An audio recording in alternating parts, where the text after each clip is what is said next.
इंतखाबी अमल का आगाज, सियासी पहलवान अखाड़े में उतरने लगे। कागजात की वसूली और जमा करवाने का पहला दिन। नवाज शरीफ NA-15 मानसेरा से इंतखाब लड़ने के ख्वाहिशमंद। आसिफ जरदारी NA-207 नवाब शाह और बिलावल भुट्टो NA-194 लाड़काना से मैदान में उतरेंगे। जहांगीर तरीन का NA-155 लोधरा और अब्दुल अलीम खान का NA-119, PP-149 और PP-150 लाहौर से इलेक्शन लड़ने का फैसला। मुस्तफ़ा कमाल कराची के हल्का NA-242 की माड़ी से इलेक्शन लड़ेंगे। शेख रशीद ने NA-56 और 57 से कागजात हासिल किए। फॉर्म 22 दिसंबर तक जमा करवाए जा सकेंगे।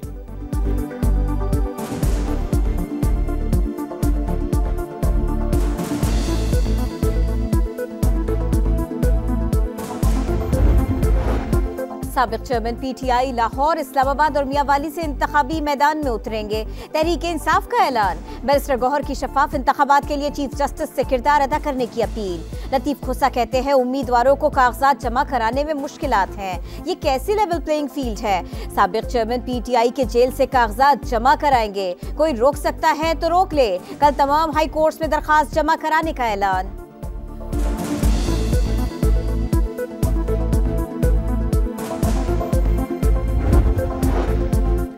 JUIFA और MQ पाकिस्तान का कागजात नामजदगी की वसूली के दिन बढ़ाने का मुतालबा। इलेक्शन कमीशन को खत लिखती है। सेनेटर कामरान मुर्तजा कहते हैं सियासी जमातों ने टिकट तकसीम करने हैं, वक्त बढ़ाने से बेहतर उम्मीदवार चुनने में आसानी होगी। जांच पड़ताल के 3 दिन कम करके कागजात नामजदगी की वसूली के लिए 3 दिन का इजाफा किया जाए। MQ पाकिस्तान की भी तारीख में तोसी की दरख्वास्त।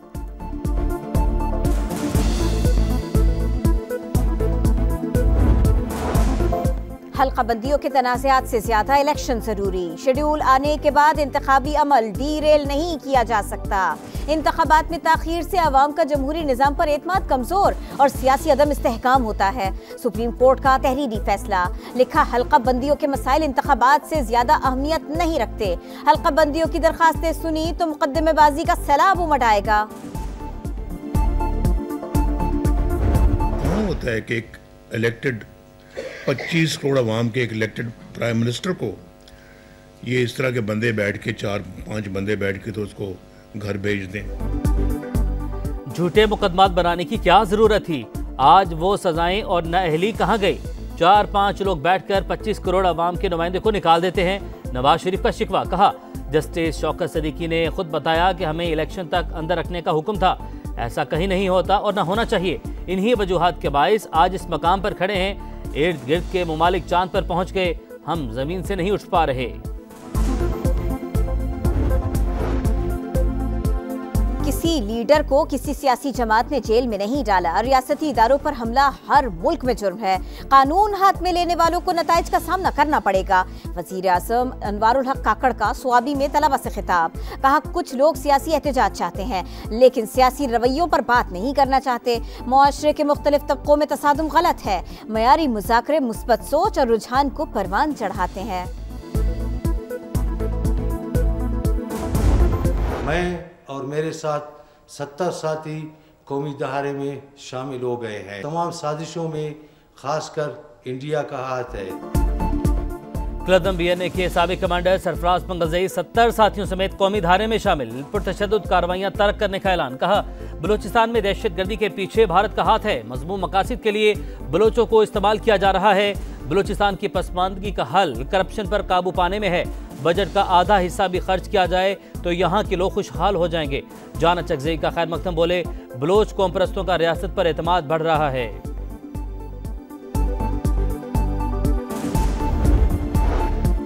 पाकिस्तान ब्लॉक पॉलिटिक्स पर नहीं तमाम दोस्त ममालिक के साथ मुतवाज़िन ताल्लुकात पर यकीन रखता है।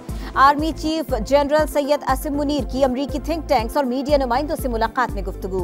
कहा कश्मीर बैनुल अक़वामी तौर पर तस्लीम शुदा तनाज़ा है। कोई भी यकतरफा इक़दाम तनाज़े की नौइयत को तब्दील नहीं कर सकता। पाकिस्तान ने दहशतगर्दी के खिलाफ बेमिसाल कुर्बानियां दी। आखिरी दहशतगर्द के खात्मे तक जंग जारी रखने का ऐलान। GHQ हमला केस 63 मुलजिमान के वारंट गिरफ्तारी के लिए कार्रवाई शुरू। तफ्तीशी अफसर ने ATC में बिला जमानत वारंट के लिए दरख्वास्त दे दी। मुलजिमान के खिलाफ शहादत आ चुकी। जानबूझकर रूपोश हैं। गिरफ्तारी की इजाजत दी जाए। दरख्वास्त में मौके।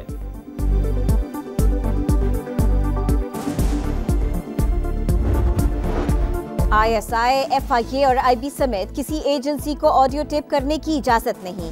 अगर कोई हुकूमती एजेंसी रिकॉर्डिंग्स कर रही है तो वो गैर कानूनी है।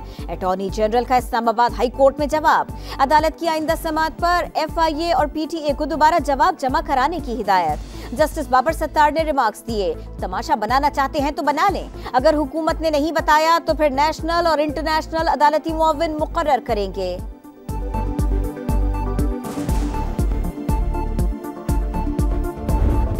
इसराइली सफाकियत और जारी रफा में कवैती अस्पताल के करीब बमबारी, मुतअद्दिद अफराद की शहादतों का खदशा। गजा के शिमाली, जनूबी और वस्ती इलाकों में रात भर बारूद की बरसात। जबालिया कैंप, देर अल बलाज और खान यूनस पर हमले।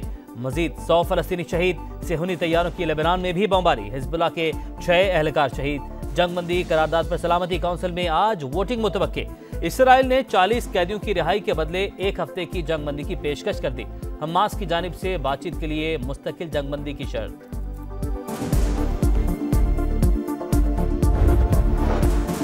पाकिस्तान स्टॉक एक्सचेंज में दिन भर उतार चढ़ाव। एक मौके पर 1700 से ज्यादा पॉइंट्स की कमी देखी गई।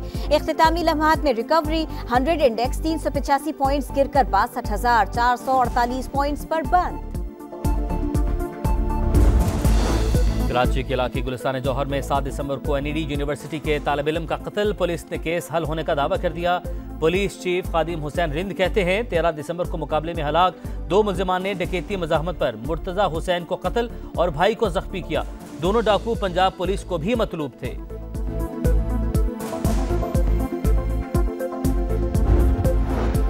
बालाई इलाकों में गजब की सर्दी। स्कर्तू में पारा -8 डिग्री तक गिर गया। स्तोर में -6, कालाम और गोपिस में -5, गिलगित और कल्लात में -4 डिग्री रिकॉर्ड। कराची में ठंडी हवाओं का राज। लाहौर वालों की स्मॉग से जान न छूटी। शहर आज भी आलूदा तरीन शहरों की फहरिस्त में इब्तिदाई नंबर्स पर रहा। बाबर आजम एक बार फिर वनडे के नंबर 1 बैटर बन गए। भारत के शुभमन गिल की दूसरी, विराट कोहली की तीसरी पोजीशन। ICC ने रैंकिंग जारी कर दी। बॉलर्स में शाहिन अफरीदी का 9वां नंबर। टॉप 10 ऑलराउंडर्स में पाकिस्तान का कोई खिलाड़ी मौजूद नहीं।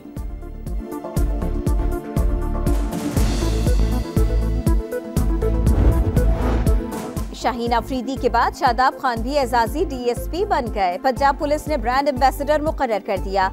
डॉक्टर उस्मान अनवर और एडिशनल IG ने रैंक लगाए। और सिंध के इलाके ठुल में मौसीकी के दिलदादा ने म्यूजिक लाइब्रेरी सजा ली। 100 साल पुरानी कैसेट्स और नायाब म्यूजिक सिस्टम ग्रामोफोन भी असल हालत में मौजूद।